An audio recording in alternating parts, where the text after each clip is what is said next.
share with us some of his comments, and of course, it kind of went hand in hand with the so-called America's team, the Dallas Cowboys owner Jerry Jones, which he's kind of like he's toting that thin line, but he made a statement. Hey, I'm gonna let you see share what Donald Trump has said, and I'll share what, of course, Jerry Jones has said as far as the national anthem. Well, and listen, we know that the NFL owners got into a room, along with the commissioner, which I think was a poor judgment in not bringing any of the players or the Players Association into it to try to determine what would be the best way of dealing with what they called the anthem protest. We understand, those who follow this closely and understand some of the issues that plague our great country still, we understand that this is not something that was the intent of the players or any of those who were setting aside to bring awareness to some of these issues that are going on in the country. However, it was hijacked, we understand, by the president himself, by even some of the owners and the brass, and this became known to what we know as the anthem protest. Well, they got into a room and they decided, or tried to decide what would be the best plan of action in terms of dealing with this issue.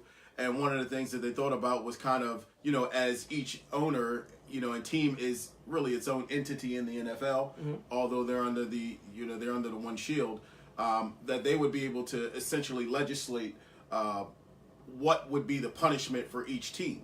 Well, coming out with some of those things, obviously there was a huge uproar from the players, from the NFLPA, of course, and the NFL decided to put pause on, what they thought would have been, essentially a good rule in place for the so-called anthem protest. So I'm just trying to add a little bit of texture as we go on. So you're going to get into Jerry Jones' comments and what he said, but Donald Trump came out and said, way to go, Jerry. This is the way that the league should go. And Unbelievable. He went as far as to say, in his own anthem ruling, to kind of diminish the debate, our president, Donald Trump, said that if a player was to protest the first time, that they should be suspended or kicked out of said game. And if by any chance they went and didn't learn from that lesson the first time and did it again, they should be removed from the team for the entire season without pay. Now again, I believe you described it as problematic, right? Exactly. So again, this is something that, and we'll dive into it at a later date, kind of the ins and outs of how this was hijacked and all of those different things. But here we have Donald Trump, who is, President Donald Trump, who is essentially hijacking it yet again and making this into something that it totally isn't. And again, there are reasons why. Obviously there's a lot of people who have different thoughts and opinions on it. We all have opinions, but there are some reasons why that Donald Trump is, President Donald Trump is going forward with that as well. It kind of helps his political stance, especially if he feels there's a slippage in terms of popularity, where it can kind of galvanize people to focus on this said anthem protest as opposed to some of the other larger issues that, again, plague our country. So very, very disappointed in that. And of course, the owners and how they are choosing to go about this, especially Jerry Jones, which I know you're going to get into some of those comments. Very, very disappointed in that. And there's no way that you can come up with a solution to what we believe to be a problem in this company and in this country, and not include those who are being plagued in that issue. So those are just my initial thoughts on those things. And of course, Jerry Jones, being one of the probably most colorful owners in the NFL, and has one of the deepest pockets in the NFL as well, of course made way to make comments on what his players and what his organization, which he has every right to do, is going to do, which is to stand for the national anthem. I know last season he made mention of maybe fining players and just pretty much said it as a no tolerance policy. And this is what happens, Don. The anthem, as of course, what is originally was discussed as by, of course, participated by Colin Kaepernick, is totally different than what people are fighting for or fighting against. It's not about police brutality. I mean, it's not about, it is about police brutality. It's about equal rights. It's not about disrespecting the people that are serving this country, which I love the country that I live in. And greatest country in the world. Greatest country in the world. But Jerry Jones, of course, when you have players from different ethnic backgrounds, from different ways of living, you cannot strip their freedom to do whatever it is that, and it's within the league rules, according to them stopping the policy or putting a pause on the policy, where they can do this. And to be honest, Donna Sports, I really think that this would have died out if it had took its course. You may have seen a few people come in and raise the fist. Malcolm Jenkins of the Philadelphia Eagles protesting his own way, but he also was giving back to the community, which a lot of these players, I'm not going to say I'm not in every city. I know what goes on, of course, in the 215 and what's reported nationally, but there's players that are protesting. I'm not aware of anything they do in the community. Not saying that there's not being done, but it just goes overlooked. And Jerry Jones comes out and he says, my team, my organization, we will stand for the national anthem. We will not. It's a no tolerance policy. So, and Malcolm Jenkins tweets right after this news comes out and says, I'm glad I don't play for the Cowboys. It was better that I didn't play for the Cowboys. Now, I believe the expression too was toe to the line. Okay, so that's. I'll let you go because I have thoughts on that. And Jerry Jones, like I said, he gets. I know his pockets is deep. I know they're deep, and I understand what he means to the NFL. I couldn't imagine the NFL without a Jerry Jones, and what he brings to the table, both being active with his team and with his players and vouching for his players and all that good stuff. But if I'm a Dallas Cowboy fan, if I'm a fan and if I'm a player, I would have some concerns. And my nephew made mention to this today, who he dyed his hair by mistake green. That's another story. That's a Cowboy fan. But he was. I think he lost a bet.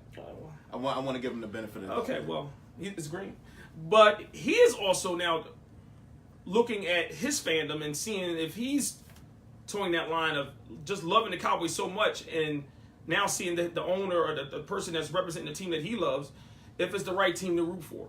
And you have to ask yourself, this is not bashing Cowboy fans at all, but it's still, you have to ask yourself, if the Philadelphia Eagles came out, I'm an Eagles fan, Don Sports is an Eagles fan as well, I would have to think about that. If Jeffrey Lurie came out and said, you know what, you guys can't raise your fist, you guys can't protest, you guys can't stand for what you think is correct, then I would have to, this is the chance where we have to look at ourselves in the mirror, and it's beyond sports.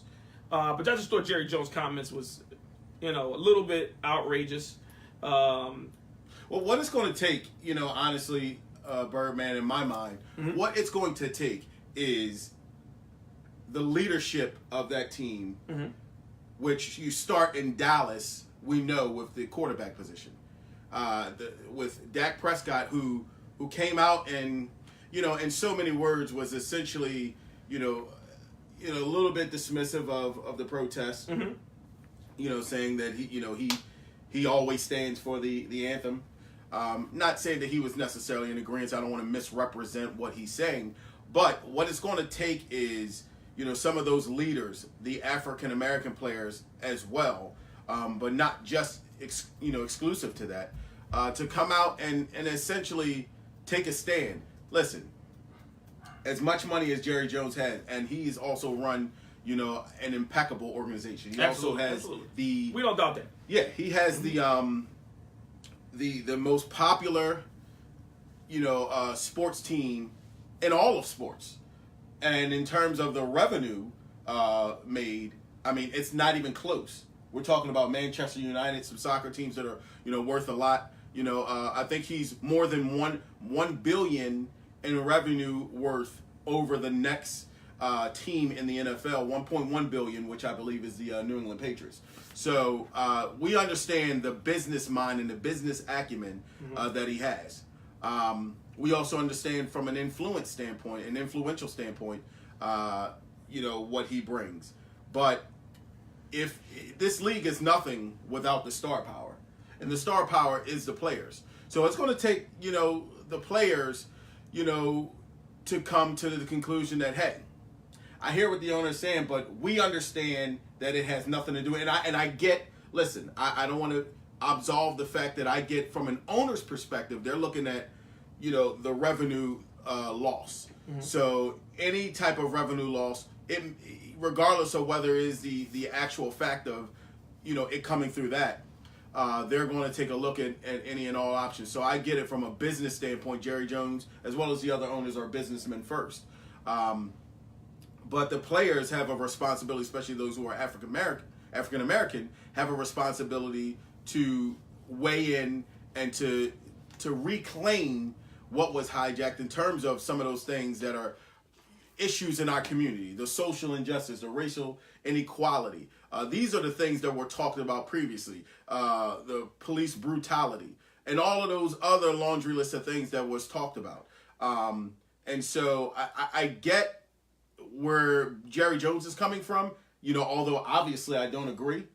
But it's going to be up to the leaders, which we'll have to see, if that's something, because Jerry Jones drives a hard bargain. He's his own man. And if you do not toe this line, as he said, you will find yourself probably without a job.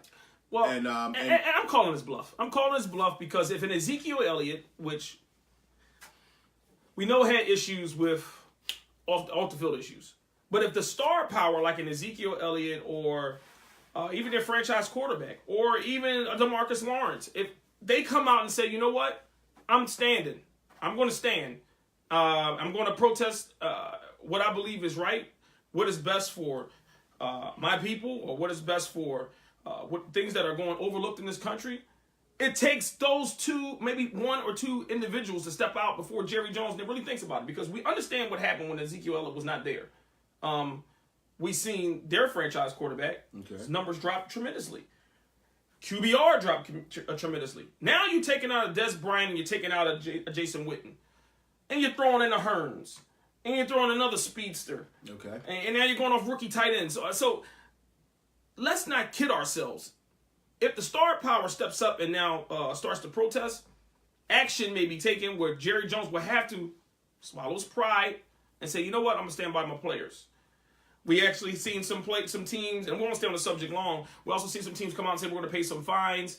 I really think the ruling was, I don't think they should have even done the ruling at all. Like I said, if they just let sleeping dogs lie, this would have might have went over. Well, I don't know. I mean, Stephen Jones came out and doubled down, and said that, essentially players are either going to, comply to to our anthem policy, or they will not be Dallas Cowboys. So he doubled down. Do you really think he's going to cut it? You really think he's going to cut a Dak Prescott? Do you really think he's going to cut an Ezekiel Elliott? Well, I'm not going that far. No way. But what I will say is, I mean, again, Jerry is his own man. We've seen that, down through the years. A lot of people wouldn't have expected him to fire a Tom Landry or fire a two-time Super Bowl winning coach in Jimmy Johnson. But Jerry Jones is his own man, and he sticks to his guts and the courage of his conviction, or whatever you want to call it, and he's going to do what he feels is in the best interest for the Cowboys. And understand this, that before he's an NFL owner, he's a businessman first. Okay. And so, I'm not going to put anything past him. And obviously we'll have to see where this goes. But I'm looking for some of these star players to step up for the Dallas Cowboys and really kind of instruct change. Well, elsewhere in the league, we're going to stay NFL. There's a couple big signings today. Somebody made some money. Some money. Offensive linemen are getting paid. We got two big offensive linemen that got paid. Taylor Lewan of the Tennessee Titans now is the highest paid offensive lineman in history. Was it well worth it? Was Taylor Lewan's contract warranted for that amount of money? I mean, when you think about offensive lineman, last offensive lineman we've seen him come out with a big contract. Well, no, it was pretty recent. The Giants offered former Patriot a big contract, correct? Mm-hmm. You know, we thought of Joe Thomas and his contract, but Taylor Lewan, and it's funny, his build, he doesn't even look like an offensive lineman. He looks like he could play D lineman. It looks like he could play tight end. But very nasty when he coming out of college. Very nasty offensive lineman, a guy that can really put his hands on you and you have no way of getting out of his grips. Big fan of him, and now he's a rich man. Now we got also in Atlanta somebody, Mr. Matthews got a big contract as well. Little bit, Jake Matthews, of course, 5 years, $75 million. It's not $80 million that Taylor Lewan received. Big money. But it's big money, and Atlanta locks him down. It's older offensive lineman, but they know it's vital to have an offensive lineman, especially when you have those two running backs, two bell cows back there in the backfield to protect them and also protect their franchise quarterback who has a pretty hefty penny in his wallet as well. Yeah. But something else happened in Atlanta. Tell us what's going on. I seen a number 11. I think I saw him come to the camp. Well, yeah, he came to camp. You know, obviously we understand that Mr. Julio Jones was reportedly not going to attend camp. He had 3 years and $30 million left on a 5-year deal that he received, no more guaranteed money, and he did not want to step foot on that field and risk injury and during the to make some money and get paid. So Atlanta, very, very intelligently revised his contract to give him a little bit more upfront money to make him happy, while both sides, I'm sure, at some point will talk about a long-term deal. So, good to see Julio Jones in camp. That offense is nothing without him. They need him. Got 1,400 yards receiving last year. I know his touchdowns weren't up there as much. Not a whole lot of red zone targets, but you don't have an offense in Atlanta if you don't have Julio Jones. So, good job for Atlanta getting that deal done. All right. Shout out to everybody that's on Facebook, of course, texting in on the Facebook Live app. Look at my spell check. I think I need spell check on out here, guys. I'm going to reach out to you guys. Thanks for tuning in. And once again, of course, the show is brought to you by TSJ 101 Sports. Check us out on TSJ101.com, on your Facebook as well. Check us out on Twitter at TSJ101. Follow the Donna Sports at the Child of God. Child of God. And Birdman at the Birdman78. Also, we have the Facebook page up as well for Outside the Locker Room. Of course, we'll click the link there. So, of course, Lisa Rusk, I see you out there. They need Julio. I see you. Well, I agree, Lisa. I understand they got Calvin Ridley, which I was very fond of coming out of Alabama. He was said to be probably the number 1, number 2 receiver in this draft, and maybe behind DJ Moore. That's your opinion. Moore. I like DJ Moore. Well, could have been an Eagle. Your opinion is not really. You messed up a couple times. So we're gonna go with Calvin Ridley. I mean, that's Pro Football Talk's number 1 rated wide receiver. So sure, they get paid a little bit more than us. So I'm gonna go with them. Calvin Ridley in Atlanta, most likely gonna play the slot. Mohamed Sanu coming off a pretty big year with Atlanta, but Julio Jones is very vital to this youngster's growth. To see how he get in and out of his breaks, to see how he's a great, excellent route runner. Now, despite not making it into the end zone this season and last season, three touchdowns, including one that he I had him in fantasy, so I felt every bit of that. It's all right. I believe I traded him to you, didn't I? Yeah, you did. We're not going to talk about that right now. Yeah, and I actually did. What's third place? What place did you place in, Don? Hey, we got a show to do, man. I'm not trying to talk about that. Yeah, you didn't make the playoffs. I did make the playoffs. Do I need to get the trophy? I should pan the camera over that. No, we ain't going to do that. We'll save that for later. Right. But yeah, 4-time champion. Just letting you guys know that. Elsewhere around the league, we had some other. Of course, we knew about the devastating news of Fournette. Looks like a Des Bryant sighting may be happening. A signing may be happening for the former Dallas Cowboy. Yeah, it's quite possible. We've heard, obviously, early on, a few months back that Dez turned down, a deal with the Baltimore Ravens, staying inside that division. Obviously, there's some interest from Cleveland, especially with Josh Gordon, not reporting to camp due to some, some issues where he wants to kind of get ahead of and of course, we all support that. We want to see Josh Gordon come back, healthy, both physically and mentally. Absolutely. And he's done an outstanding job since being reinstated by the NFL. And so that opens an opportunity for Des Bryant to potentially, hopefully be more than just a camp body. I think they would. I think that if they intend on bringing him in, I believe that he is going to be one that doesn't bode well in my mind of what they believe may be going on inside the Josh Gordon situation. But number two, him being a veteran player, if he is a part of that roster come week one, then his salary becomes fully guaranteed. So I think that understanding that, they're not bringing him in just being a camp body, but I think they believe Dez can make a viable contribution to this team, and that's why they're really taking a strong look at him. Yeah, Des Bryant, of course, has been out of football since being a member of the Dallas Cowboys, and whether he knew it or not, he was cut from and released from the Dallas Cowboys, and it's no secret that reason why he's not on the team as of yet. I mean, I hate to say he's a veteran receiver. No one likes training camp, and no one likes practice. Not a game. We're talking about practice. But Des Bryant, we knew was probably going to resurface around mid-training camp, towards the end of training camp, and lock up with a team. I did not have the Cleveland Browns, as good as I am at knowing where players are going to land and the greatest spots. I would not have thought that Cleveland and Des Bryant would have mutual interest in each other. Now, could it be just because he's just trying to latch onto a team? I believe he has a lot left in the tank. I really think. How much does he have left in the tank? That's the question, because the last time we've seen Dez, I mean, what did he have? 69 catches last year for, roughly around, and I think 6 touchdowns. Mm-hmm. That's far removed from the 2014 Dez, or 2013 Dez, or 2012 Whoa. Well, there's a big factor there. You had a guy named, what's his name? Ezekiel Elliott, who gets a ton of carries and a number of looks in that offense. The Dallas Cowboys offense does not run through Dak Prescott. It runs through Ezekiel Elliott. Okay, but we've seen that last year. But did we not see a DeMarco Murray, become get over 350 touches for this team, and yet Tony Romo was, I think, number 2 in MVP that season because. Dez also had a big year. I think he had 91 catches, something around like that, 1,400 yards, 11 touchdowns. We can fact check that, but excuse me, who's the quarterback? Well, they had Tony Romo, undrafted Tony Romo. Okay, so who's the quarterback for the Dallas Cowboys? Let me do addition and subtraction. The Dak Prescott that led them to, what was it, a 12-win, 13 wins season? Did Des Bryant have anything to do with that?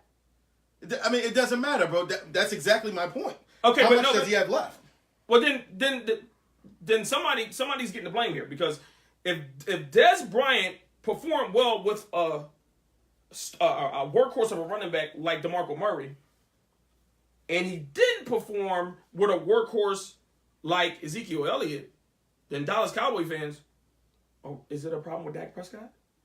Are we not looking at the right person? Are we blaming Des Bryant, and we should be blaming the quarterback? I don't think that's fair. I don't think that's fair because now listen, we all know that addition and subtraction. We all know that a Dak-friendly offense is turning around and handing the ball to Ezekiel Elliott, running behind those studs that they have on the offensive line, and then minimizing risk with Dak in terms of tight windows and things like that. Just taking what the defense gives them. We understand that little RPO options here and there, but mainly handing that ball off to Ezekiel Elliott. We get that. Okay. But the fact of the matter is that Dak Prescott and the windows that he was given from Des Bryant was not the same windows that Des was giving Tony Romo when he was at his best. Okay. Des Bryant catch radius, in terms of ball pointing the ball, going up in the air. Are you free? Are these your notes, or are you just no? Are you going off the dome? Because you might need some help. You want to look at some more of your notes? Excuse me. Okay. Sorry. So when he was jumping, and that's what Dez was. Dez was never known for being a route runner, someone who was getting crazy separation from the So defenders. what was he known as? Dez was essentially, Romo could essentially just close his eyes and throw the ball up to Dez in the end zone, and he was high pointing the ball. So did he lose? That? He lost it. Wow. So He lost it. Dez right now is a receiver. It's interesting that here Dez is in what is it? Is it 10th year, somewhere around like that, and Dez Bryant is out there. We're hearing reports that he is learning how to run new routes. What was going on in Dallas? All the time. Now, of course, maybe some of the receiver coach, maybe the offensive coordinator, whoever you want to put some of the blame on, could wear that. But Dez at this point in his career, Dez is not the type of receiver that can translate into other positions within, the receiving core, like a Larry Fitzgerald, like some of the others. Mm-hmm. So my question is, if you don't think he's lost it, or if you think it's more of Dez or Dak, then what do you expect from Dak now that Dez is not there? Is there any other receiver that can emerge and give you the limited production that Dez gave him, and what comes out of that? What, on the Dallas Cowboys? On the Dallas Cowboys. And I know we're going to get into, the NFC, predictions, so you don't have to go as far as, going into predicting that. But I mean, just specifically talking about production on the field. If you think Dak Prescott is closer to last year's, production and not the first year production, then where does he play at now, with no Dez?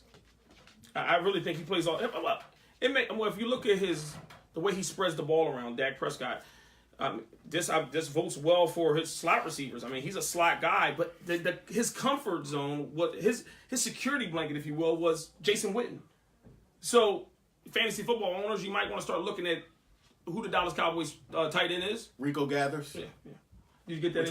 We've seen some video on him, and he was looking pretty athletic. Yeah, when Shannon alluded to his hips, hey, his hips are moving because he got hips. He opened them up. Pause. I'm not looking at his hips. But I mean, I think this votes well for. There's not going to be a number one receiver on the Dallas Cowboys. Stop looking for it. It's going to spread the ball around, which I think votes well for Dak Prescott in the growth of the quarterback position for him. He's going to find whoever is open. He got some speedsters on the team. They made a couple moves. I'm not a Herms fan. I understand what he did in Jacksonville when he was healthy. But he also had Marquise Lee. He also had Allen Robinson. So he did hide in that offense. He wasn't the vocal point. Of course, I believe Allen Robinson was, which I think he'll have a great season with the Chicago Bears and his new team. But just like Allen says, of course, on Facebook, he says he thinks he could be a good slot receiver. I think Dez is still the number one receiver. Dez, a slot receiver? Listen, you're arguing with the people. He can only run like 2 or 3 routes. The people. My man Allen. Okay. Allen Wright said, this is what he is. I'd like to see that. I like Allen Wright. All right. But I think he's a number one. He's a number one, number two. He's a number one right now. He's a number one receiver. Yes, I said it. As an Eagles fan, Dez Bryant is a number one receiver. Was he a number one last year? Absolutely. You're talking about number one numbers, or is he a number one receiver? Right. Okay, Don, let's ask you this. Don't give me... Can he start... I'm not into... Don't do this on the first broadcast. I'm not into positional We're not going to do this on the first broadcast. I'm into leading by influence and production. And if you're going to sit there and tell me that Dez Bryant was a number one receiver for the last 2 to 3 years, I'm going to look you in your face and tell you, you don't know football. Wow. Okay, so let's get this right here. I'm going to name a couple teams. You tell me if he's the number one receiver on that team. See, that's the thing. Number one receiver, he could play anywhere in the NFL. As a number one receiver. I didn't say he's going to play number one for the Philadelphia Eagles. I didn't say he was going to play number one. Could he be the number one receiver on the San Francisco 49ers? No. Pierre Garçon is the number one. He's better. Do we have to go through the resume? Listen, you again. Well, first of all, I don't think he's better than Pierre Garçon. That's at this stage in his career, blasphemy. As far as I'm concerned, is he better than Devontae Parker? Because that's their number one receiver. Well, Devontae Parker has not. They're probably on the same level. He has not. Dez Bryant is on the same level. Devontae Parker. Listen, Devontae Parker has not come into his own. They thought that they would get a lot more production out of him, and when you look at it, regardless of who the quarterback has been, whether it's been Cutler, whether it's Tannehill, whether it's Matt Moore, the go-to guy in that offense in terms of level of production has been Kenny Stills. I mean, check the numbers. You know, what has he been getting double-digit touchdowns? Kenny Stills is the number one receiver? I'm just saying, listen, folks, when I say number one receiver, let's make this, America, listen to this. When I say number one receiver, I didn't say the number one target on the team. I'm talking about somebody that plays on the outside. Sorry to get in your You're talking about an X. That's what I'm talking about. He can play that. I didn't say he was going to be amongst the greats. Oh, you can put him out there, but the That's question what I said. is how productive is he going to be? He's not coming across the middle of the field. I know Allen is. You think the Browns are looking at Dez Bryant as being an X receiver? Well, listen, I'm not taking Corey Coleman out of the slot receiver. First of all, most of Jarvis Landry's success has been coming across the middle of the field.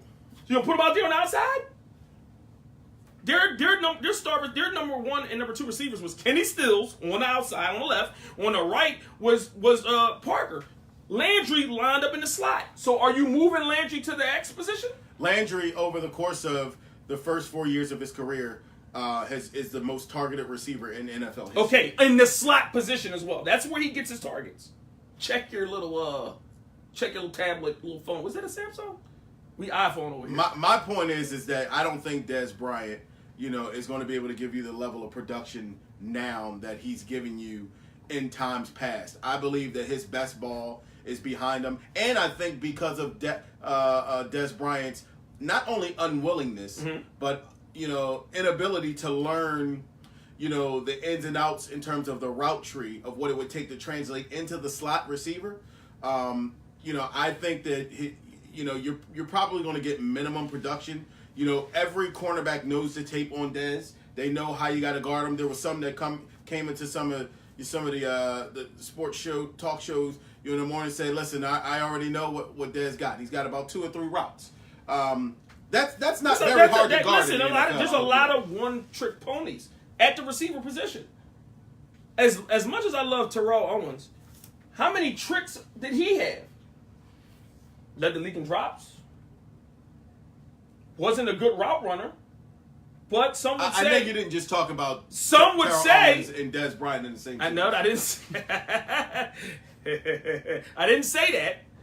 I'm just saying, I'm making the argument about people... You said one-trick ponies. You said he doesn't have a lot...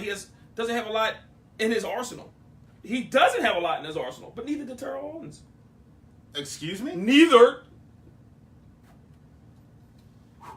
did Terrell Owens. I don't know what you are spewing some rhetoric. Listen, I know, folks, and I know that everybody knows I'm an Eagles fan. We bleed green, but of course I'm a realist. I would love Dez Bryant on the Philadelphia Eagles, but there's no room.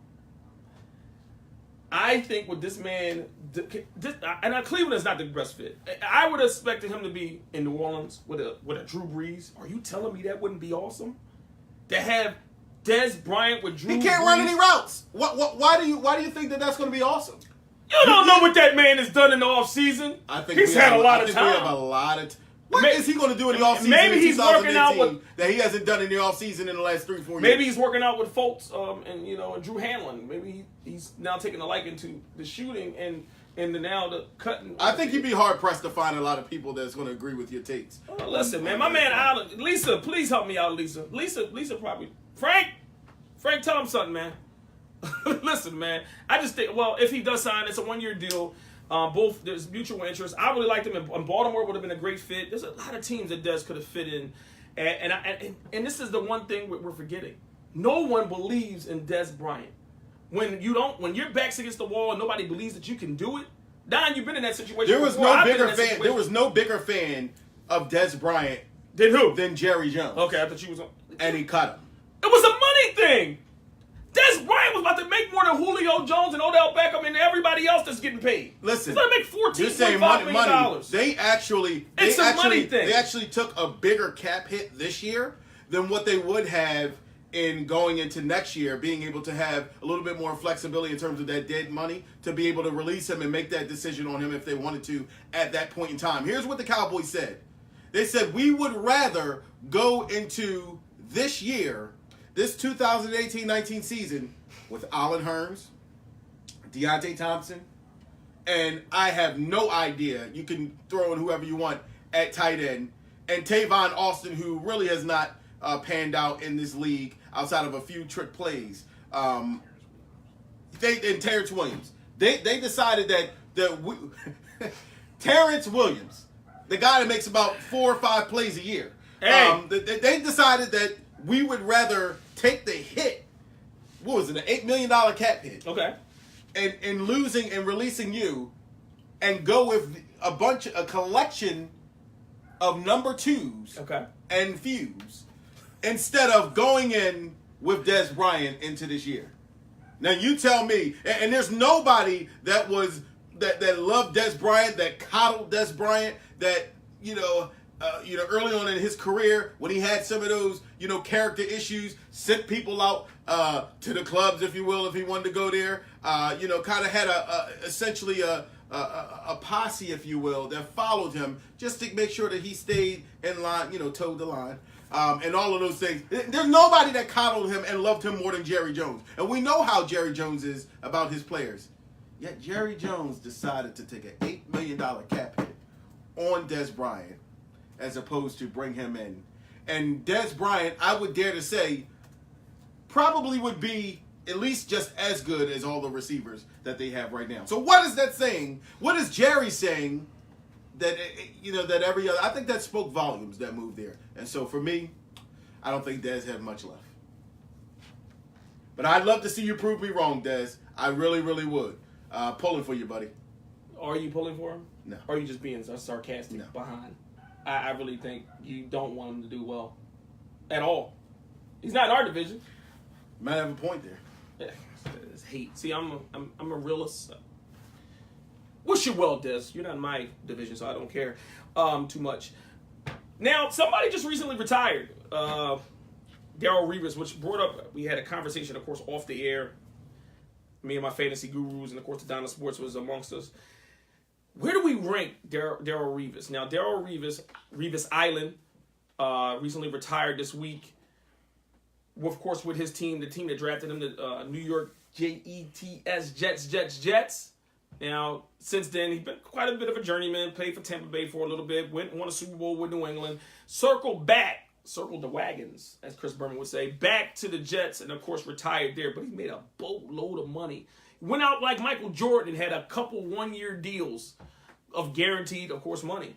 Of course, now he's in, I want to say jet heaven because he's not dead, but his career is over. So you'll probably see him in ESPN, NFL Network somewhere. But it got us talking about where you rate him. Is he a first ballot Hall of Famer? And if you look at the Hall of Fame and the way they treat cornerbacks, and it got us to pretty much brewing about him and Deion Sanders. Now, we may mention, I think it was you that tweeted out an image of, Darrelle Revis and what he can do as far as the coverage is concerned, Mm-hmm. and his man-to-man coverage, and how much of the field he can cover. And then we got to start talking about Deion Sanders. Now, Deion Sanders is probably one of the best corners to ever play the game. But there was a lot of things that Deion Sanders did very, very well. Kickoff returning, interception. Of course, his knack to track the ball was awesome. Punt returning. The man played receiver for a little bit for the Falcons. So, Don, when you rate Revis' career and look at the cornerbacks that came before him, he's still playing. Like I said, the Deion Sanders, my personal favorite, who I think is one of the better cornerbacks that kind of goes forgotten, played over there in Denver, and his name was Champ Bailey. And I got to talking to you about rating him with Champ Bailey and kind of saying that he was a better man-to-man cornerback than Deion Sanders, which, of course, started trouble. It started trouble in our group text. It started trouble at my job. It started trouble, and I'm pretty sure it's going to start trouble here on outside the locker room. Don, what are your thoughts on Revis and where you rate him amongst the great cornerbacks? Well, listen, Darrelle Revis, man, I got a lot of respect for. Also, obviously, I have a lot of respect for a lot of the gentlemen that you brought up. Mm-hmm. Some of the absolute greats of the game, especially at their position. Where I stand on it, honestly, you bring up Deion Sanders, and I don't bring in any of those other parts of his game that he did exceptionally well, like kick returning, a little bit of receiver at times as well. You know, to me, those things are you know, attributes of his that he did phenomenally well. But when we talk about playing the cornerback position, you know, I'm looking at that exclusively. And I think Deion, you know, is probably second to none. Where I give Deion the edge, and it's an ever so slight edge on Darrelle Revis, is the fact of his longevity. Deion did it, you know, at the highest level for a longer period of time. It's sort of, and we're not going to get into it today, it's sort of the LeBron argument that I use against Michael Jordan when we talk about Jordan. Yeah, Jordan's peak is a lot higher, but, you know, obviously, but LeBron's longevity of attributes is one of the things that I think is uncontested.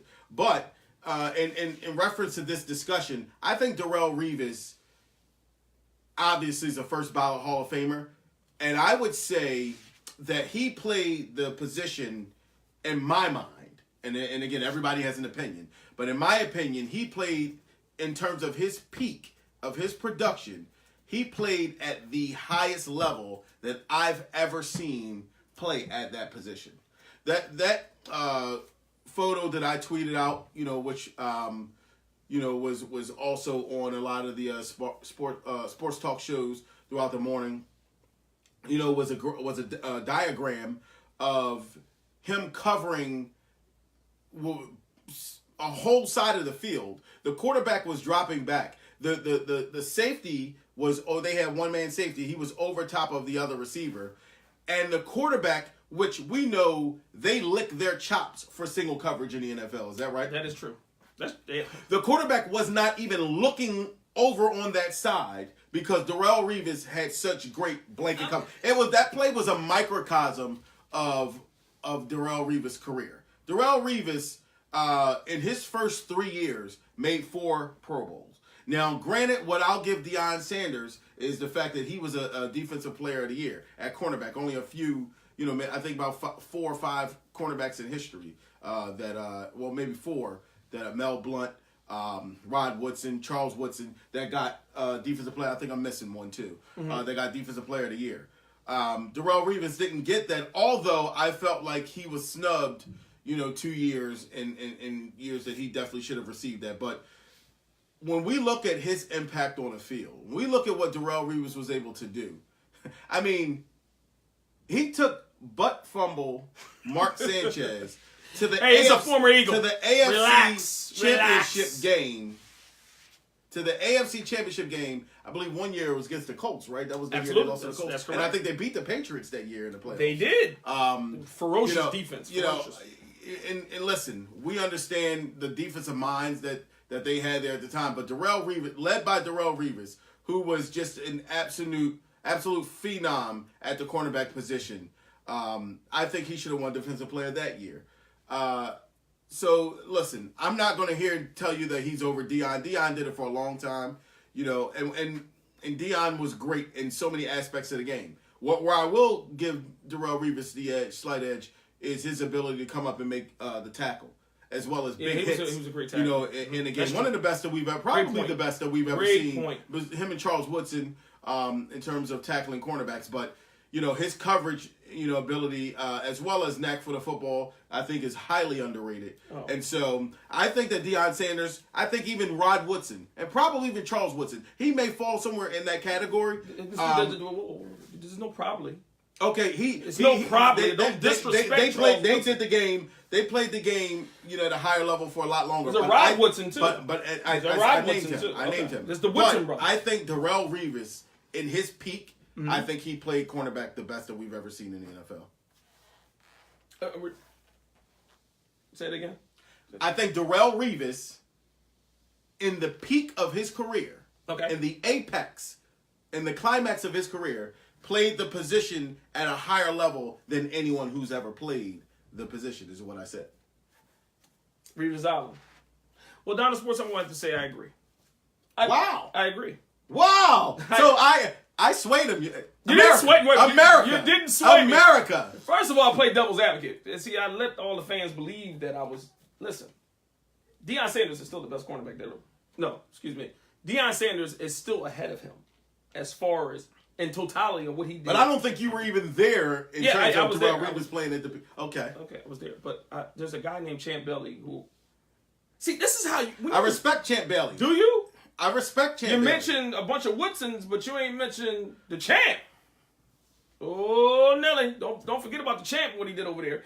Now, it's the weird thing is when you're rating cornerbacks, we look at so many different aspects. And as a fan, if you're not in tuned into the game and to every play and able to look at tapes, it opens up a new world of what exactly the cornerback, the job of the cornerback, and what makes a good cornerback. Is it a coverage guy? Cromartie was very excellent and had a knack for the ball. Both the Cromartie, we're talking about the main Cromartie, the one that got like 10, 11 kids. That Cromartie had a knack for a ball, amongst other things, as you can see. But he's not going to be rated amongst the greats. We can't rate off interceptions, right? Right? You can't rate off interceptions. You can't rate off interceptions. I mean, it's a part of. There's a guy named Nate Odom that played for the Buffalo Bills who had a lot of interceptions. Because you didn't get a lot of interceptions, that does not mean right. that you're not Exactly. playing. So do we rate off if you don't? And this is where it becomes a little challenging because now we start to rate off of if we throw the ball, how many times they attempt to throw the ball at the defender, at the cornerback. Mm-hmm. Well, what if I have a really great matchup on this side constantly? Why wouldn't I keep throwing to that guy? Why do I have to throw to the star cornerback? Well, and that doesn't mean that the cornerback is just so good. Nnamdi Asomugha, and I want to say Nnamdi Asomugha ass. Did I say that on the air? Oh, you could not I say did that. not say I'm going to get kicked off the air. I am so sorry, people. I'm just saying, man. I'm just saying. The man fooled the Philadelphia Eagles. He fooled the Delaware Valley. He fooled the tri-state area. He fooled everybody and he almost fooled Jerry Jones because they almost had him. 8 interceptions for his career. Nnamdi Asomugha was not thrown. Okay, his first couple years was pretty darn good. Spent 10 years in the season in the league. 7 of the years with Oakland. He got disguised. They didn't throw him the ball. He also played with a Woodson. Keep in mind of that. And he had 8 interceptions. In 1 year. After that, I guess everybody got scared because he only ended his career with 15. So I'm not rating, and 3 of them was with the Philadelphia Eagles. So I'm not going to, it's so much you have to look at when you're rating the best cornerbacks. And I have a list here of the top cornerbacks. And tell me if you guys argue or in any debate about the top cornerbacks. Because I have, Athlon Sports also has Rod Woodson as the number 2 cornerback. Now, I'm not going to count their number 1 cornerback. Well, this is D-backs. I mean, well, I know. I'm not counting Ronnie Lott because I can't put Ronnie Lott. He played more safety than he played corner. So I'm not counting Ronnie Lott. But I would put Deion Sanders number 1. I would put Rod Woodson number 2. Nobody knows. Y'all don't know about Dick Night Train Lane. Y'all don't know nothing about that. That's before your time. All you youngins that's looking at it, if you know it, then give me a hell yeah on the Facebook tweet. But you don't know nothing about Night Train. Champ Bailey, I believe, is right there. Champ Bailey was my guy. And then I have Revis Island. I'm sorry. Total cornerback skill. I'm talking about man coverage, zone coverage, reading blitzing, tackling. Champ Bailey tackled better than Darrell Revis. Well, hold on. Champ Bailey tackled. I know we got to get to our NFC East predictions. Right. Now, but let me say this: Darrell Revis revolutionized the game of football. Absolutely, he was very innovative in his approach in terms of what he did on the defensive end. Darrell Revis is the first cornerback that we've ever seen 100% travel with a star cornerback or a receiver rather, and take him out of the game. See, Deion was a left corner. Okay. Other corners were left corners, right corners, whatever. Mm-hmm. He was the first cornerback that actually, regardless of whether it was a slot, whether it was outside, he traveled with the best corner or receiver all the time. Champ Bailey didn't do that? No. Champ Bailey didn't travel the field? No. I seen Darrell Revis only stay on one side. No. Are you kidding? Later in his career, after he got out of shape, after he wasn't as committed to his to off-season training and things like he was previously, but not in when he was playing in the peak of his career. I think, see, this is why people that use Samsungs, their information sometimes gets a little messed up. Why would you disrespect Samsung I'm just saying. There's something. Your information is a little bit flawed. If you think that Darrelle Revis, I remember when he got.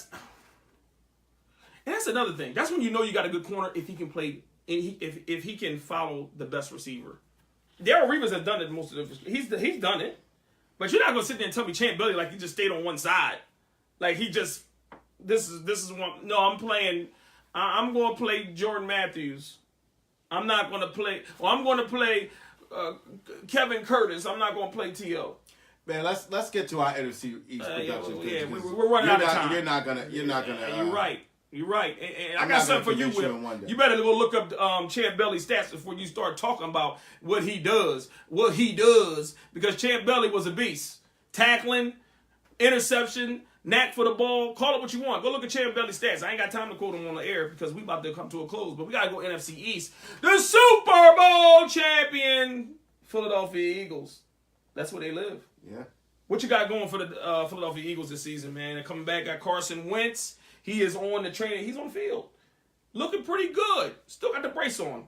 You know, I'm curious to see if he's going to have that brace on throughout the whole season. Throughout the season. Or I don't think they should play him in the preseason. But what do you think about the Philadelphia Eagles?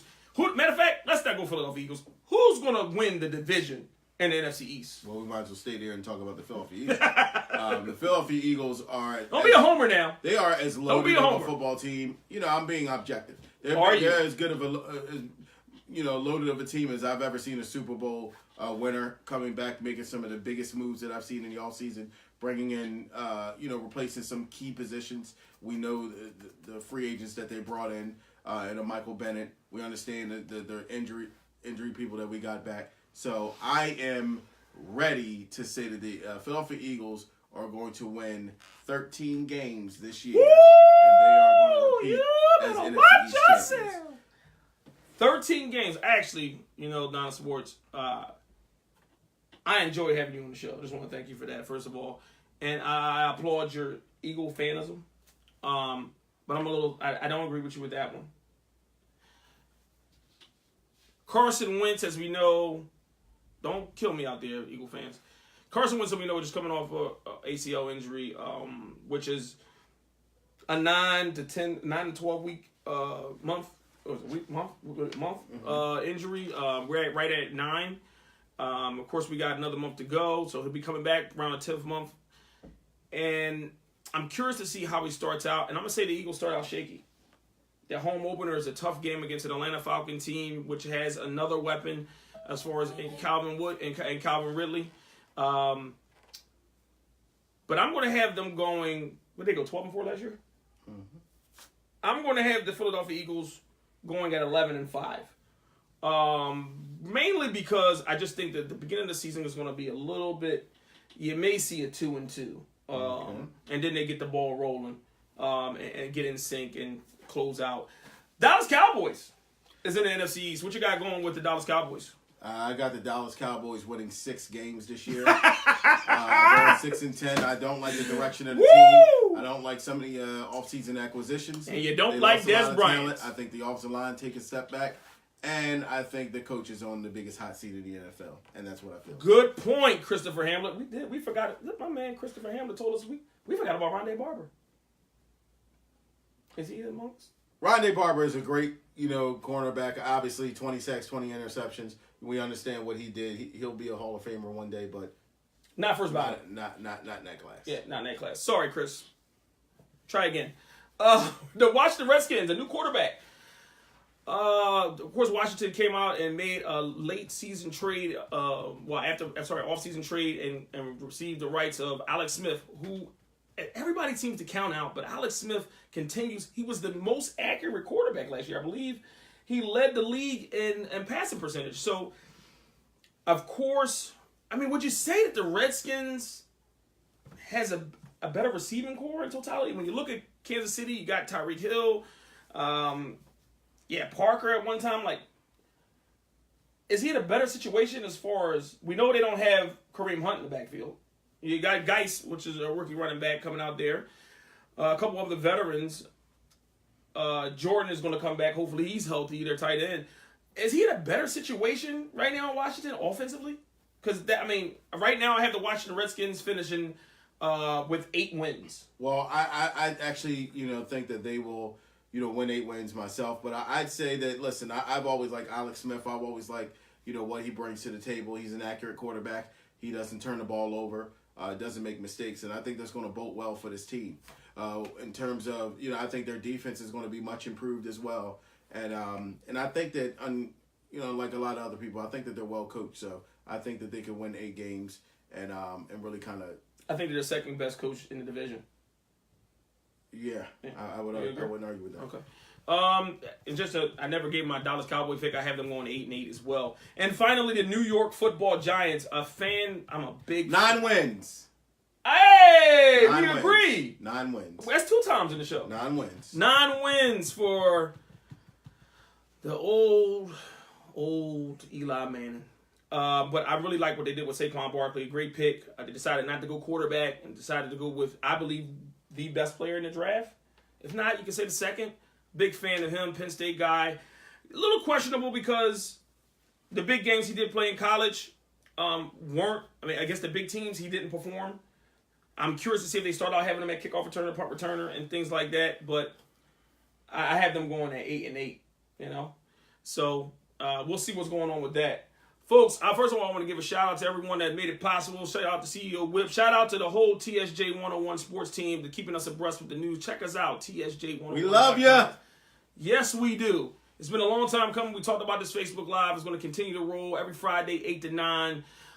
Send us your text, your tweet. Follow me at the Birdman78. Follow the Donna Sports at Child of God. Follow TSJ 101 at TSJ101.com. Follow us on your Facebook, your Instagram, your Twitter. Also follow Outside the Locker Room. We're also going to have this broadcasted on YouTube as well. And you can just search in your bar Outside the Locker Room, and that'll show a pop up probably in about an hour or so. Yeah. Continue to send your tweets and texts and let us know what you like, your dislikes about the show. And not bad for our first show. Would you Not bad at all. I had a gift to give you, Don. Before I close out, I really had a gift to give you. I'm not going to be able to give it to you. Next week, we will be posting the video. It will not be live. We will resume the following Friday. I will be in Mexico with the wife. Congratulations. No kids. I'm feeling pretty good, but we will have a video out for you. So I'm going to save my gift, Donna Sports. I'm going to save my gift for 2 weeks. You're going to love it. Okay. You're a LeBron fan, right? Mm-hmm. Oh, you're going to love it. You're going to love it. I'm eagerly anticipating to see what this is. Yeah. You notice he has the LeBron beard working. LeBron-a-thon. Folks, it's been nice. It's been lovely. We're out of here. Until next time, it's the Birdman and the Donna Sports. And you're just continue to tweet. You're tweeting during the show. We're out of here. Tweeting. We're done. Cut the tape.